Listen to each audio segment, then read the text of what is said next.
7 বছর পর আবারও পিএসএলে খেলবেন মুস্তাফিজুর রহমান। প্রথমবার খেলেছিলেন 2016 সালে লাহোর কালান্দারের হয়ে। পরবর্তীতে 2018 সালেও খেলেছিলেন লাহোর কালান্দারের হয়ে। এরপর আর মুস্তাফিজুর রহমানের পিএসএলে খেলা হয়নি। দীর্ঘ সময় পর আবারও সেই একই দল লাহোর কালান্দার মুস্তাফিজুর রহমানকে দলে ভেড়ালো সরাসরি 6,44,00,000 রুপিতে।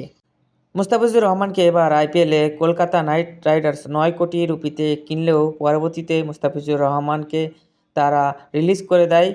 তবে তখন মুস্তাফিজুর রহমান মোটেও ভেঙে পড়েনি। তার নিজের প্রতি আত্মবিশ্বাস ছিল। সে জানতো তাকে অবশ্যই তার ট্যালেন্টের মূল্য কেউ না কেউ দেবেই। মুস্তাফিজুর রহমানকে পিএসএলে এবার যে ভালো দামে কিনবে এটা আগেই বোঝা যাচ্ছিল। আর সেই কাজটাই করলো লাহোর কালান্দার। 6,44,00,000 রুপিতে সরাসরি দলে ভেড়ালো মুস্তাফিজুর রহমানকে। মুস্তাফিজুর রহমানকে কেনই দাম দেবে না?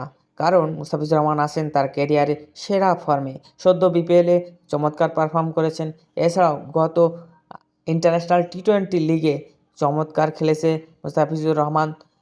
এই ফর্মে থাকা খেলোয়াড়কে কেন দাম দিয়ে কিনবে না? এই জন্য সুযোগ হাতছাড়া করতে চায়নি লাহোর কালান্দার। সরাসরি চুক্তিতে কিনে নিল মুস্তাফিজুর রহমানকে।